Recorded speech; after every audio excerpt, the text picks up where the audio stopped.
So, Supreme Court Justice, soon to be, Brett Kavanaugh, finally passed the committee that was responsible to see if he'd go to the floor for a vote to be confirmed or not confirmed. This is pending a week long hiatus, I guess you could call it, because they asked for an FBI investigation. I already know that the FBI will take 5 minutes, take a look at the evidence that's been presented from both cases, and go, yeah, none of this ever happened. And I have another video planned where I'm going to go over why none of it ever happened. I'm going to stick to Dr. Ford, though, because the others were so ridiculously stupid that they were just flinging mud at that point. There was people coming out thinking, hey, I can throw a Me Too on this and maybe just get him kicked off permanently. Because why not, right? It's going to work. Fucking feminists. Anyways, I thought I'd go over something different.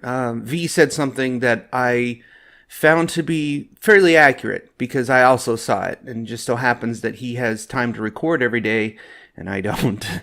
I'm lucky to record on the weekends if that just so happens to be no one's home right now, so it works out for me. So most of the people on the internet have heard of Gamergate. I'm assuming you have. It's an old thing. It's still kind of around, and we just saw it again, but at the judiciary level, at the Senate level, or executive level, however you want to put it. We just saw it on full display in our government. If that doesn't strike you as repugnant, I don't know what will.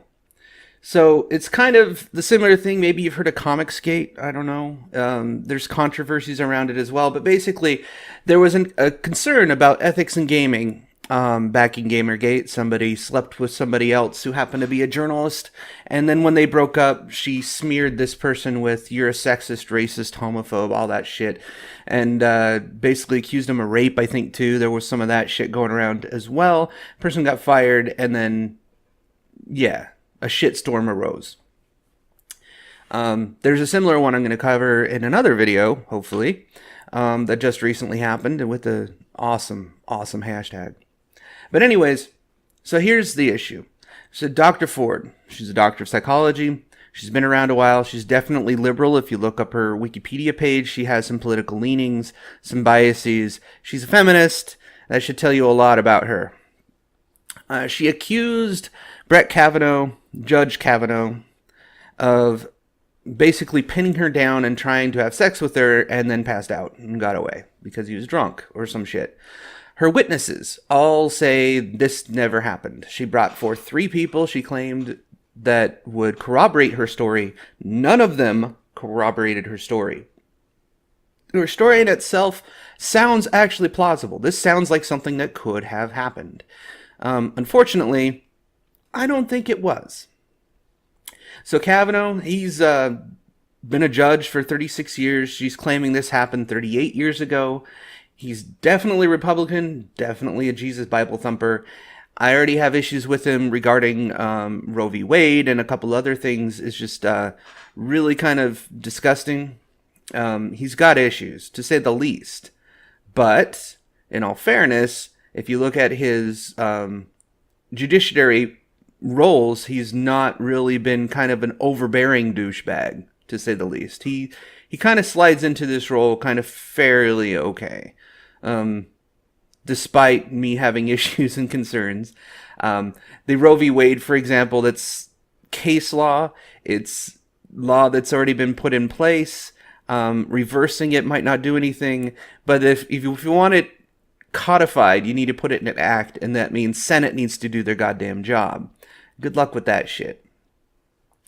He happened to be an autist, apparently, because he kept a complete journal of everything that he ever did since the 9th grade on calendar form, which is weird, to say the least. I'm not one that's ever kept a journal in general, but I found it bizarre that he would. But you know what? He kept it all in journal. He was able to account for his locations at places and times and dates back in 82.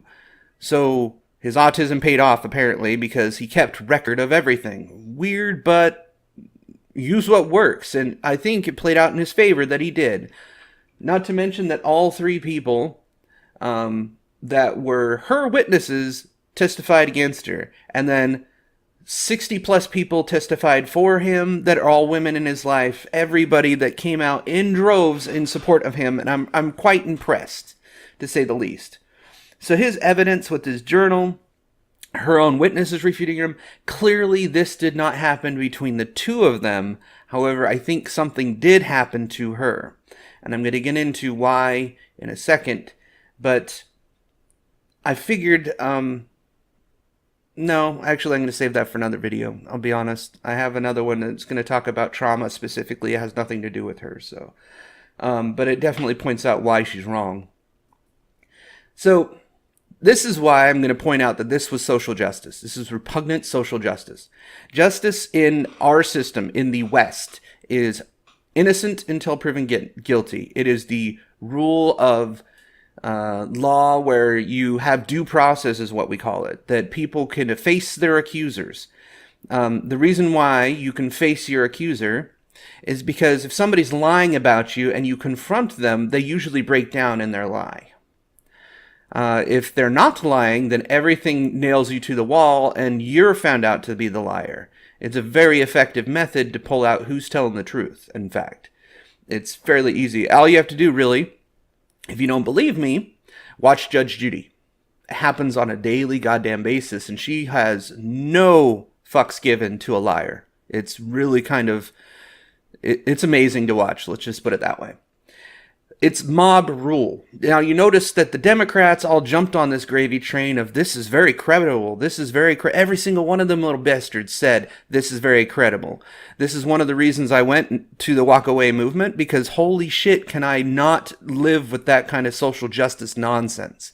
They're more concerned about believe the victims, guilty until proven innocent, mob rule, fucking crazy shit, and throw the Constitution in the trash. One of the ones that really stood out for me was the senator from Hawaii, who said in some interview that, well, he adjudicates certain ways, and I've seen the way he's decided on decisions, and that's why this accusation is true.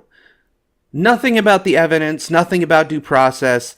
Nothing against guilty or innocent until proven guilty. It was just he's guilty because I don't like the way he decides things. Let that sink in. My Hawaiian friends, let that sink in. You got a senator who thinks guilty until proven innocent. If the accusations sound credible, regardless if they're true or not, you're fucked. There was another time back in our history, American history, in fact, that we had similar things prior to the Constitution. You might have heard of it. It's called the Salem Witch Trials. Those Salem Witch Trials found witches in their midst, and all it took was an accusation of being a witch, and then you would go on trial. But this trial was clearly a show trial. Prove that you're not a witch. Oh, you can't? We'll torture you until you can prove you're not a witch. Oh, you can't? We'll dunk you in the river, and if you float, you're a witch. If you sink to the bottom, you're human. Oh, but you're dead too. This is why social justice is repugnant. It's not justice. It's mob rule. It's the Inquisition. It's the gulags. It's the way Russia was run during Soviet Russia when Stalin was in power. They would arrest you on an accusation. They would torture you until you confessed to said accusation.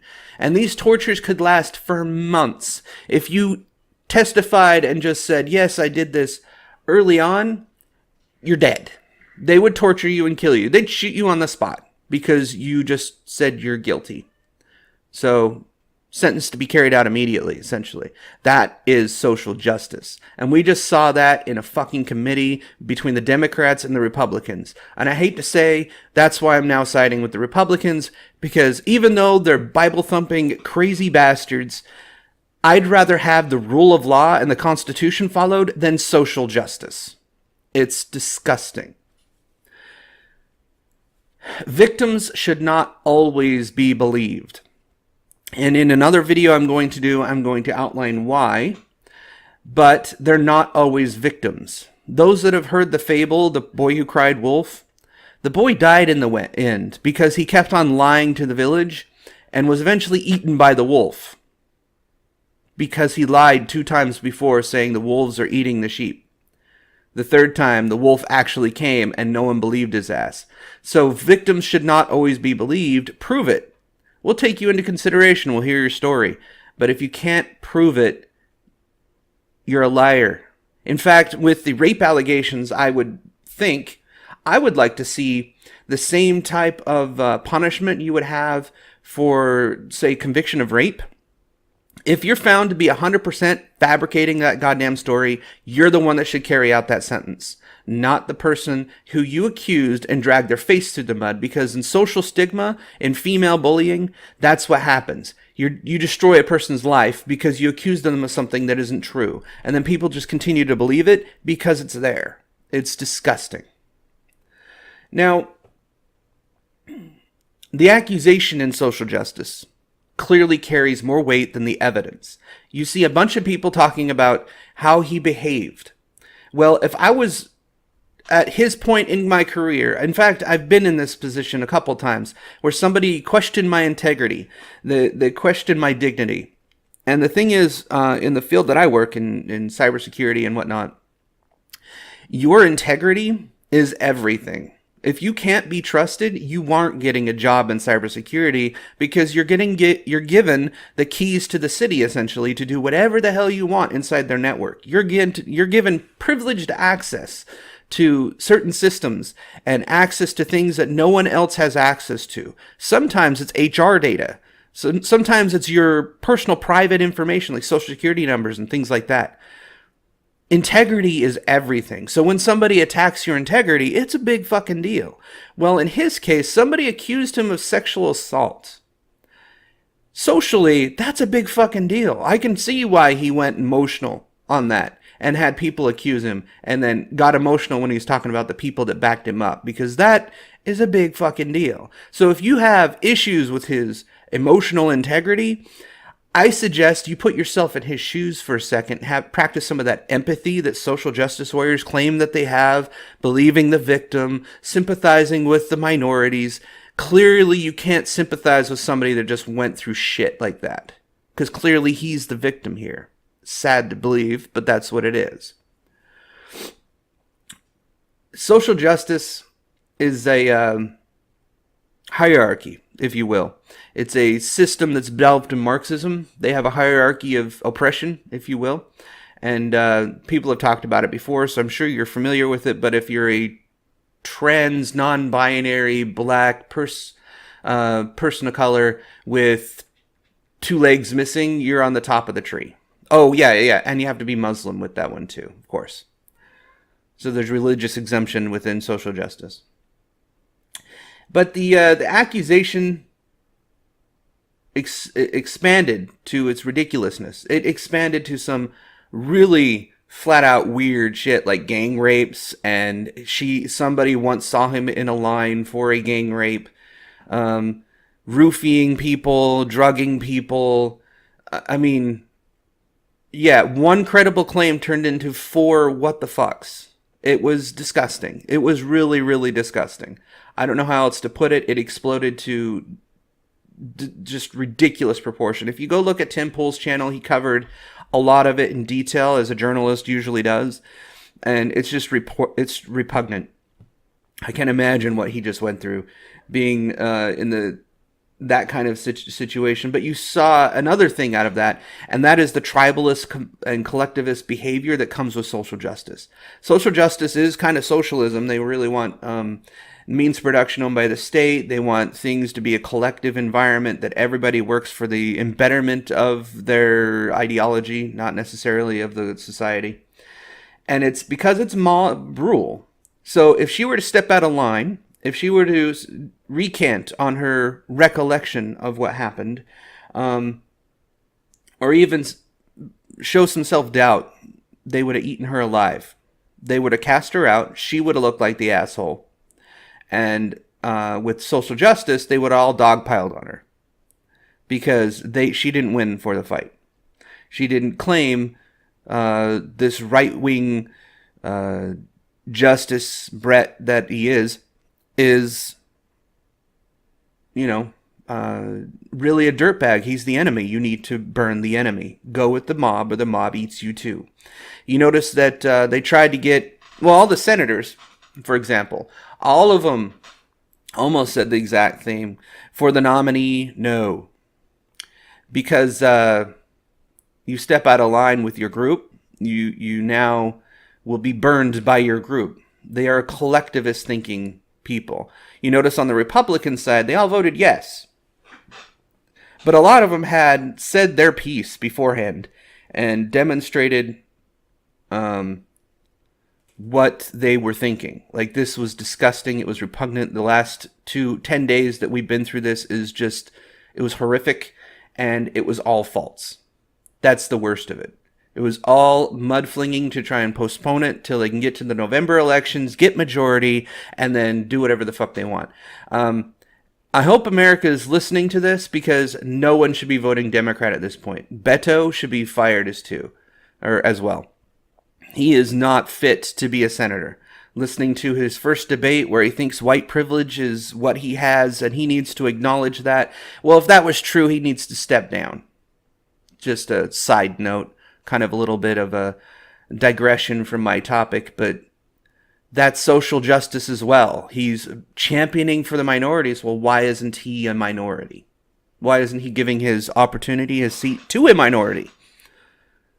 You know, empathy exists within the social justice collective, so long as you stay within the collective. If you step out of line, you will be burned. And in his position, being a straight white male, he will be burned easily. So all of this that we saw in this entire thing was an example of social justice. This is an example of socialist policy being brought forth into our government at this point in time. It started in the 70s, it took 40 years to take root, and now we see it within the Democratic Party. It's repugnant. It's disgusting. I hate to have to side with freaking religious people. Being an atheist, I don't want to side with a Christian. Their views are equally as repugnant as Muslims, as sometimes Jews. I know a lot of people that are not like that, and they adhere to tradition, but they don't actually practice for the most part. And those are good people. What I don't like is the Bible thumpers. What I don't like is the Ray Comforts, the Ken Hams, those type of crazy bastards. Or people in ISIS who follow the Quran to the letter. And I'm finding myself in a precarious position where I'm siding with Republicans because they're the ones triumphing the freaking Constitution, the rules of law, non-collectivist thinking, individualism, meritocracy, things that are kind of foundational to the success of our country are being spit on by these people. It's disgusting.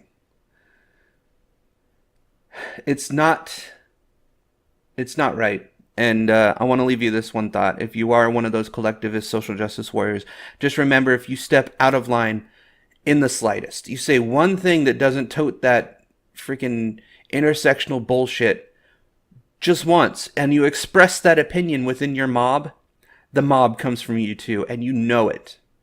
Because I've known some people that are social justice on the outside, and the moment they said something contrary to the mob, they were outcast. Blair White's a good example of this. I've also known people that have told me personally that that's exactly what they wanted to hear, and they are thankful that I said it. And this is in a job setting, mind you. Because I'm not afraid to stand up to this bullshit. I know in the place that I work, I can't get fired for my political opinion. But if I see politics being played out in the business environment, I raise issue. And I'm allowed to raise issue. And I also have the backing of most of the people that are senior leadership, thankfully. They're not going to fire me because I disagree with diversity and inclusion being approached through race or through sex. If you're good at the job, you get the job. I don't give a fuck what you look like. Anyways, I'm going to leave it at there. I thought I'd express my opinion on what just happened with the Kavanaugh hearing. Basically, that was social justice on full display. I hope you enjoyed it, because the more you vote for those assholes, the more of this you're going to see. That's pretty much what it is. And the media who's complicit in this are doing it because this is what gets the views. This drama gets the clicks. This drama gets the traffic. So they're glad to eat it up because it's revenue to them. That's their job. That's their role. That's their working model for success. It's built in. The more views they get, the more money they make. So we could just stop giving them views, but then we'd be in the dark. Unfortunately, it's a catch-22, and what are we going to do? There's trustworthy people to listen to. They need a platform that will not censor them, and that may be coming very shortly, because YouTube seems to be the ones that are siding with the corporate media rather than the people that are trying to be impartial and biased and watching all this going, what the fuck? So anyways, I hope you enjoyed this. I have another 2 or 3 videos I'm going to try and do. They won't be out today. I'm going to try and schedule them to be out, but you know, assuming things stay quiet, let's see what happens. It's a thorn in our side. It must be got rid of. I can't afford to let it remain.